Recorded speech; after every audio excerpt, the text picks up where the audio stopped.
Hemen salam. Dün istoriyamda paylaştım. $4.000 altcoin alyan. Şonu maksadımız $40.000 etmek deyip aydıptım. Şonu köpüňiz ýazyňyz. Haýsy kriptovalutalar alın, $40.000 nädip bolýar? Howadan alın o summany diýip ýazanlarama. Häzir görkezek size şu ýerde bolar screenshot haýsy kriptovalutalar alym. Indi iň esas zat nädip şonu $4.000 etmeli. Toýst howadan almadyk onu. Analitik etdik, dostlarymyz bilen gatnaşan trader oglanlarymyz bilen maslahatlaşyp şonu aldyk şu kriptovalutaları. $40.000 edäjek. Edilbärde $40.000 edenini edýäslemde garantiýa diýen zat ýok. Kriptovalutada bilýäňiz özüňiz riskli. Bärde garantiýa ýok hiçili. Alan $4.000 nolam bolup bile lüboy wagt. Şoň üçin girmäkäňiz kaksigda aýdyşymy diýalyk. Diňe risk edip biljek puluň bilen girmeli. Bilem şonu $4.000 imini şol risk etjek diýip altcoin'lar aldyk. Bitcoin'ları alıp halodny kaşylagy çykardyk. Ona köpüňiz bilýär kim Instagramda podpisasiýa edeniz, onu ücretsiz bilýänsiňiz.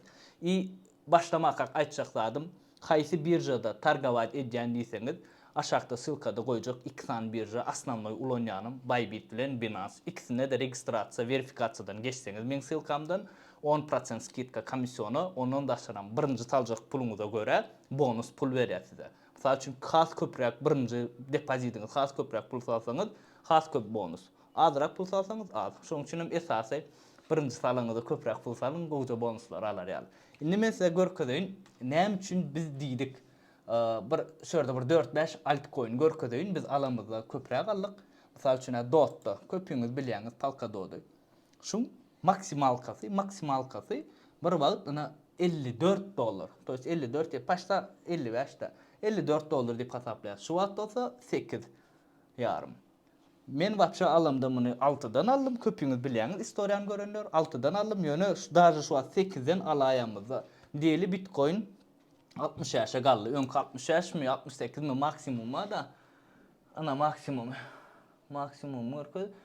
65 min näçedi de şu maksimuma ýetäýän ýagdaýynda bizim şu wagtky $4.000 pulumuz bizim analitikamize görä $40.000 yetmeli. Nädip? Aýdaýyn. Diýeli şu $8.000'dan aldyk. 54'de var ya. Uje bärde hasaplap bilýäňiz näçesi galýany. $8 $54. Ondan soň mana şu $1 bahas var. Häzir hem zat Google urna olup bıçı başlasa, bıçı sezon bize gülýalyk bolýar. Yani häzir men sana görkeň bahany. Opşy $6 paşydan ýetdi däre, ýöne 6 ýetmedi 5. Şo 5 etsin. 5 etse uje gally bolýar. 4 etse 5 etse. Kim matematika ýokda olsa şolar gowy hasaplar. Ondan soň Sandbox, munan köpüňiz bilýäňiz. Maksimalka galanny $8.5. Iň köp galanny. Şu adam 1-2. Men alamda has arzanraak alypdym, gidjekde 80 centdan, 90 centdan şoňa alalım. Ondan soň Matic, Polygon, men iň gören monetam. Şu wagt 88 cent. Maksimalny galanny paşty $3 bartdyrda. Maksimalny galanny $3 paşty ýetipdir. 3 esse gally bolýar. BNB. Şu an $320. Men bunu wapşa 200 näçeden alypdym. Maksimal kasy 680. Yine gidjekde 2 esse galmana var, şansy bar. Efir. Şu wagt обновление çyksa, wapşa aýtmalyklaryna görä gidjekde 10 000 zagyn yetmeli. Ýöne bilemok 10 000 yetjek mi yetmejek mi? Öňkü maksimal kasyna seredemizde 4800, şu adam 1600. Yeni kesse galma şansy bar. Şoňa görä biz altcoin'lar aldyk. Ýanky bıçı rynek başlanna Bitcoin 60 ýaşa ýetse, belki ondan geçikse arkaýynam ýetýär $40.000. Olam ýetýäsmi indi, ýetemzokmy? Hemmesini gidjekde hepde bir gezek gormy? 10 günden bir gezek gormy? Şu videony görüp, her gezekde videolary görkezip, öz zadyma paýlaşarym. Spesialny şu wagt bir Binance'da diňe altcoin alyp goýdum. Asnamnoy zatlar häzir Bybit'de targawat eder. Ýöne Binance'da iň şu altcoin'lar alyp goýdum. Ýürükde size görkezmek üçin, ýürükde YouTube video content etmek üçin başka hissat goşjekkel.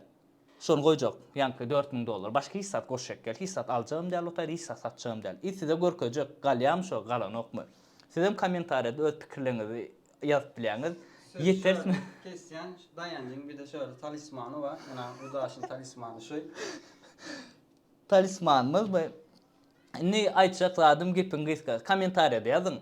Men $4.000 pulum, $40.000 bolar mı? Ya da men aytcan adım nereal mi? Men näme arzumda galar mı? Siz özüňiz yazın kriptovalyuta bir açık düşünýän bolsaňyz, bir açık düşünýän adam aýdar näçe ýetçegini. Wapşe düşünmeýänlerim yazın gözleşdirip görün. Ýene bir zat kriptovalyuta almakaňyz, egerde siz wapşe hissada düşünmeýän bolsaňyz, abuçenýalar bolýar. Oglanlarda men istoriýada aýdar şu wagt uje 3-nji abuçenýamyz gidip duranlar. 4-nji başlamaly gidýärde 1 aýdan, 1,5 aýdan. Maňa ýazyp goýun, ýeşe men siziň adyňyzy häzirden ýazyryp bilýän problem ýokdur. Wapşe hissat bilmeýänler üçin, nolan başlajak diýenler üçin. Inni komentariyada hökman ýazýaňyz $4.000 $40.000 ýetdämi ýa ýetenokmy? Hökman ýazyň öz pikirlerinizi. Bolu başga aýtmaz zat ýok etden. Canın sağ olsun. Ýene bir zat aýtmak ýatdan çykdy opşy wizada. Egerde kimde kim kriptovalyuta realne başlajak bolsa, wapşe hissat bilmeýän bolsa, abuçenýa çenli mysal üçin men alan monetalarmy alyp bilýäňiz hem prinsipi. Menem alamda analitika edip, pikirlenip, ondan soň ýanky has gowy bilýän oglanlaryny maslahatlaşyp alýan, menem pul mitresmenlik edersiz ýa şoň üçin men alan monetalarmy prinsip alyp bilýän, şoň üçin YouTube kanaly hökman agza bolun, Instagrama kim podpisatsiya etmek bolsa podpisatsiya edin. Istoriýada uýdymleni goýun, ştoby gönümin şu monetany aldım diýip Instagrama birinji goýardy. Goýdum, ştoby reskaseden bilip alyp ýetişersiňiz diýalak. YouTube'a da uýdymleni goýun, ondan soň uje YouTube'a ben uje aýdarna bir monetany aldım Instagramda diýip YouTube'a uje podrobno aýdyp berer. Näme üçin aldım, näme wa, näme ýok.